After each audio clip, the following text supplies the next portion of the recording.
Alright, original pipe came from here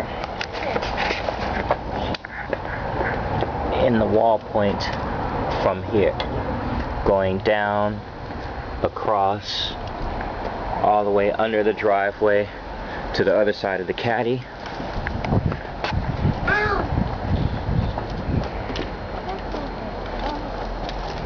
Coming up through here, but the pipe broke underneath down there, so I would have to actually go underneath to try to find the next connection just to get it to come up.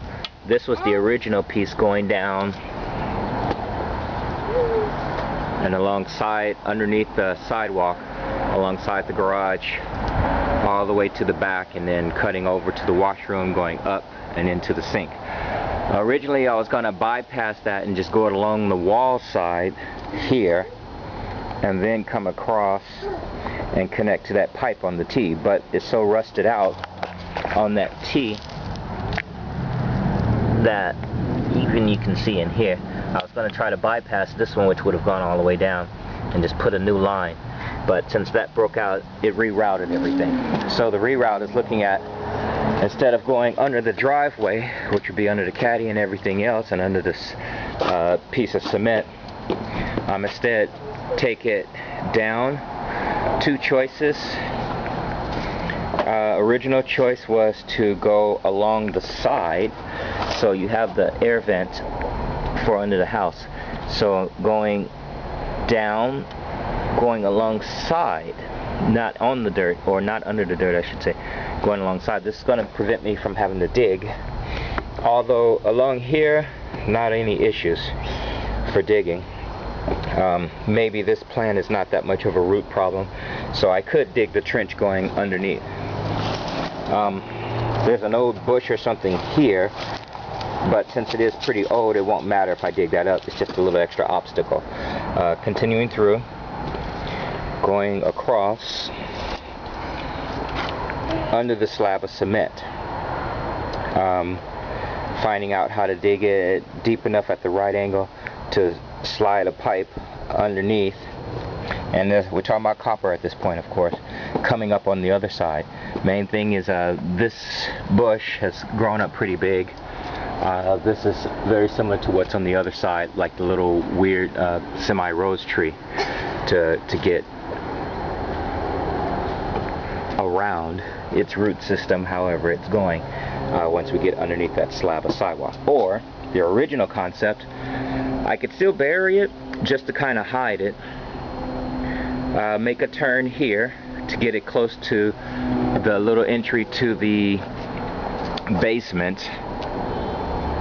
So make the turn here, get alongside, and then instead of under, I can go up.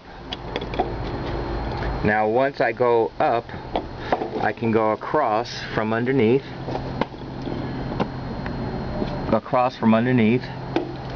which would bring me to this side here.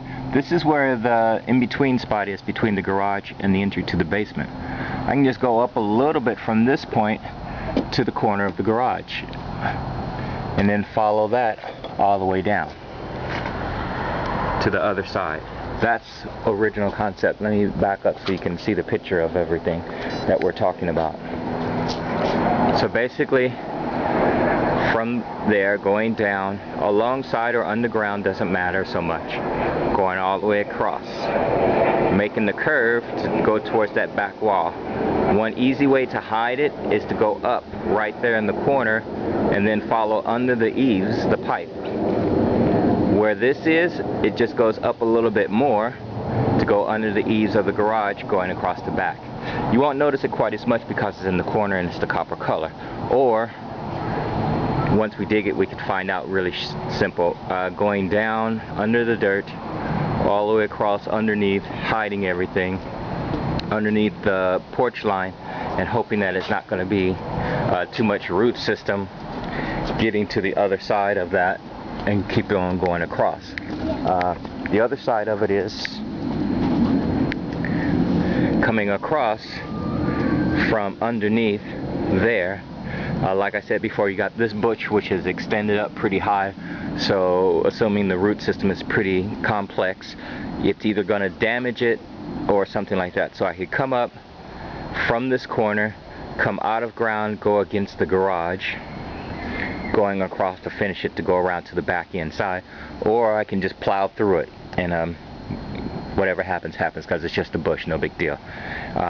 Coming across this one, which is similar to what's on the other side, it's no big deal. I'm assuming maybe it's dormant now, or maybe because it doesn't get so much water, because the water extends from here this way, not going backwards. It's not a full circle, it's only a semicircle, so there's no water that comes back here to water that.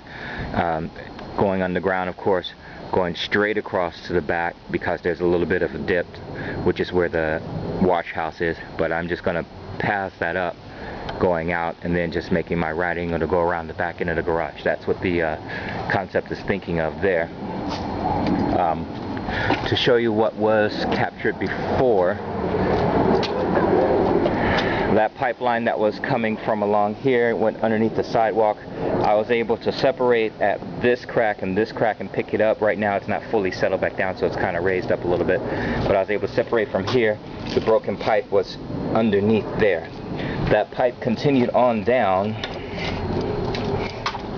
all the way to the back, coming out just a little bit, and there was another crack right here that I was able to pull up, but I had to make the new crack at the cement line, so that's the block of cement there. But I'll be able to put that back into position, no need to re-pour anything. Trying to follow the pipeline going underneath. The only problem is that one broke from under, but that really wasn't too big of an issue, because I was able to follow it all the way around the back of the wash house where it came underneath, and then went up going into the pipe into the sink. So that's what this one is. I was able to back this one out right here. Everything else just kind of broke, so I had to cut it at the bottom. You can kind of see that.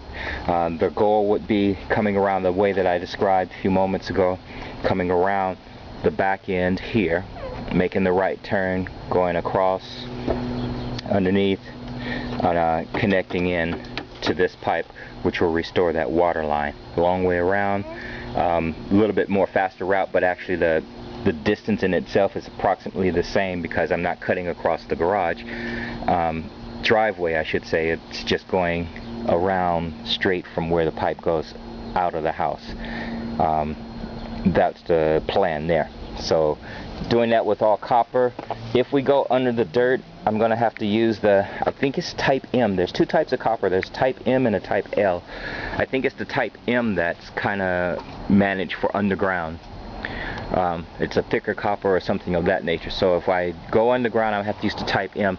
Type M, on average, I think is about $10 or $15 more per 10-foot piece, whereas the type L is ranging about $14, I want to say, for a 10-foot piece. I'm going to go half-inch pipe, by the way, because it's just a line feeding, and the line feeding from the house is half-inch. So, like I said, I'm going to resettle this so it'll all be back into position once we get started on the digging and stuff like that. I'll be able to resettle that crack on the cement. Half-inch, 10-foot copper, type L. L is not the type that goes on the ground. That's the kind that stays above ground. It's averaging about $14 to $15 for a 10-foot piece. Type M, if I remember correctly, is either $25 or $30, something like that, for a 10-foot piece. I have to go look at the prices of that again. Originally, I did not check the prices on it.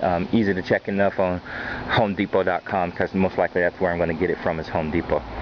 So coming from there, staying above ground, will save $10 to $15 per 10-foot run. Staying above ground, going up and over, across, going around the back, a lot easier to do as well for me above ground, because I don't have to worry about the digging. With the digging being the only issue per se, we're looking at just that $10 to $15 extra per 10-foot run. My guesstimation before, when I measured it from this point going all the way to the back of the house, is approximately 50 feet. Making that turn, that's going to be another, the 2 turns I should say, that's going to be another 25 feet if I were to guess it. So we're looking at about at least 75 or 80 feet worth of pipe work to lay in. Taking that to the simplest of the form, we'll go with 80, just around the number, better to over budget than under budget. So at approximately $15 for every 10 feet, so 15 by the 8, and that gives you an approximate cost of the main pipe runs. But of course, each angle little joint, which is basically couplers to join each 10-foot stretch, and so on, and angles, 90-degree angles and things like that to get onto it. The only extra big cost would be the joining union to go from galvanized to copper, so it doesn't have the heat issue that people say when galvanized and copper join together, they create heat and all this whatever weird stuff. So unions are about $11 to $15 each. There'll be one for here to join this galvanized to the copper, and the one on the back end where it is going to go back into the sink to join that galvanized copper. So that's $30 right off the bat right there. But that's what we're looking at basically, is getting the tools and digging this out, which I don't think along here will be any issue. Going under the sidewalk, would kind of be interested to know where you pulled that wire under the sidewalk that you were talking about before. Were you just going down from the garage and across underneath here to get to your lines? Is that what you were talking about before? Or is there something else? Did you go around it to get to it? I don't know. My thing is that I'm going to be going under that slab, so your original lines are here and going underground. I don't want to mess that up. I don't want to dig and accidentally slice through it, because those wires are pretty old and brittle and the colors come apart, and so it's hard to put back there. Not impossible, just hard. That's one of my main questions and or concerns, along with the root, to get past the root, to bury that underneath, where it's just as easy how we have the small opening anyway. You've walked under here hundreds of times, not that much of a space. I can easily come underneath the edge, go up, and then continue along that roof ledge there, and make it seriously easy to take care of that.